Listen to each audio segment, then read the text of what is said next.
Baik, ini materi lanjutan dari pertemuan 12, yaitu algoritma greedy.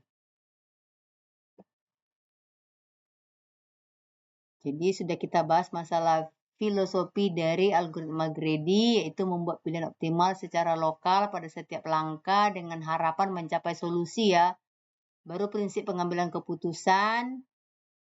Kapan kita menggunakannya itu masalahnya optimasi, masalah perubahan uang, baru encoding human, dan algoritma Dijkstra. Perbedaan dengan algoritma lain adalah greedy, optimalisasi lokal, keputusannya final, tidak melihat masa depan. Sedangkan dynamic programming yaitu optimalisasinya global, mempertimbangkan submasalah, keputusan, dan direvisi. Karakteristik masalah untuk algoritma greedy ini yang pertama sifatnya pilihan greedy. Yang kedua contoh masalah yang cocok yaitu penentuan jalur terpendek, baru pemilihan aktivitas, baru minimum spanning tree. Struktur optimalnya masalah dapat dipecah menjadi submasalah yang lebih kecil di mana solusi optimal dari submasalah ini dapat digabungkan untuk membentuk solusi optimal masalah asli. Contoh masalah tidak cocok adalah masalah penjualan keliling atau TSP, travel self problem, baru masalah knapsack dan masalah pewarnaan Grab. Studi kasus 1 misalnya fractional knapsack problem. Diberikan sekumpulan item dengan nilai atau value dan berat weight masing-masing serta kapasitas maksimum sebuah ransel. Tujuannya adalah memaksimalkan total nilai item yang dapat dibawa, di mana item dapat diambil dalam bentuk pecahan. Strategi greedy untuk solusi optimal yaitu pendekatan greedy efektif untuk masalah fractional knapsack. Prioritaskan item dengan rasio nilai per berat dan per tinggi. Strategi greedy ini menjamin solusi optimal karena kemampuannya mengambil sebagian item.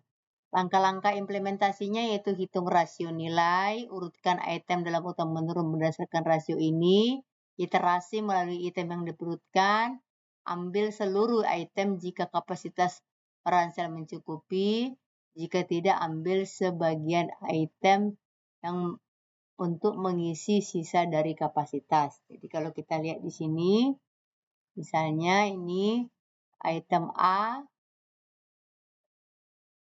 item B, dan item C, dan totalnya adalah 240.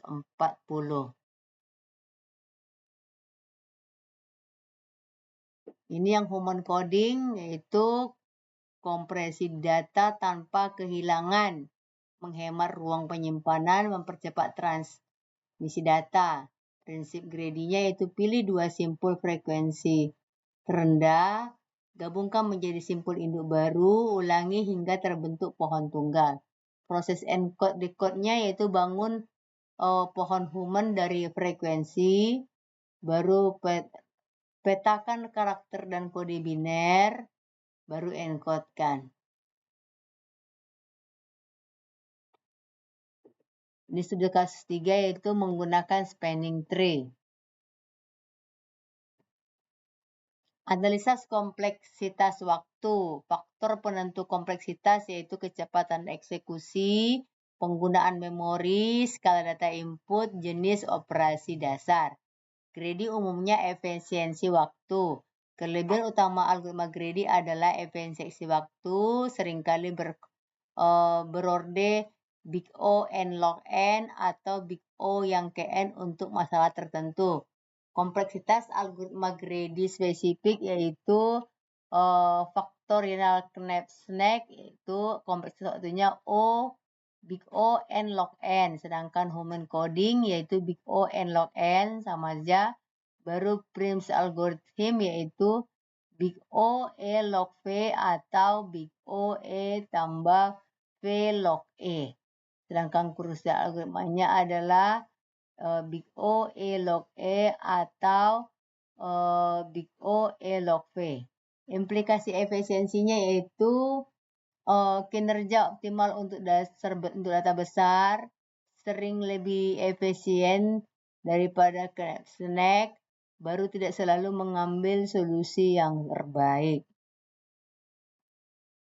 Kelebihan dan kekurangan algoritma greedy yaitu ada poin unggulan utama, yaitu mudah diimplementasikan dan efisien, cepat dalam menemukan solusi lokal, memilih opsi terbaik pada setiap langkah, cocok untuk masalah dengan properti greedy.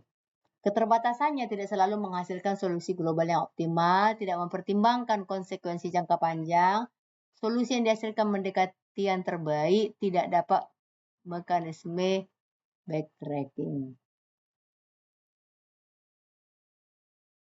Oke, kapan harus berhati-hati gunakan greedy saat struktur masalah mungkin solusi lokal optimasi menuju solusi global atau jika kecepatan dan prioritas utama.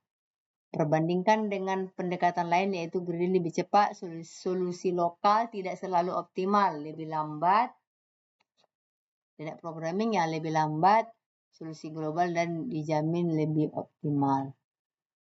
Kesimpulan dan rekomendasi yang pertama adalah algoritma greedy menawarkan solusi efisien untuk masalah optimasi dengan membuat pilihan terbaik secara lokal dan pada setiap langkah, namun tidak selalu menjamin solusi global optimal.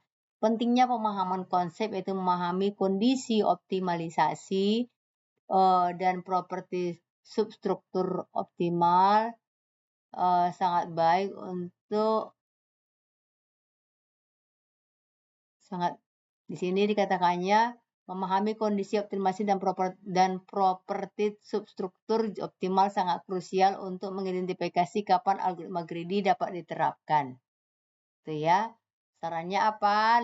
Latih pemecahan masalah dengan berbagai contoh kasus, eksplorasi perbandingan dengan dynamic programming, dan kita baca buku supaya lebih paham. Oke, sekian video saya ini. Semoga bermanfaat. Terima kasih.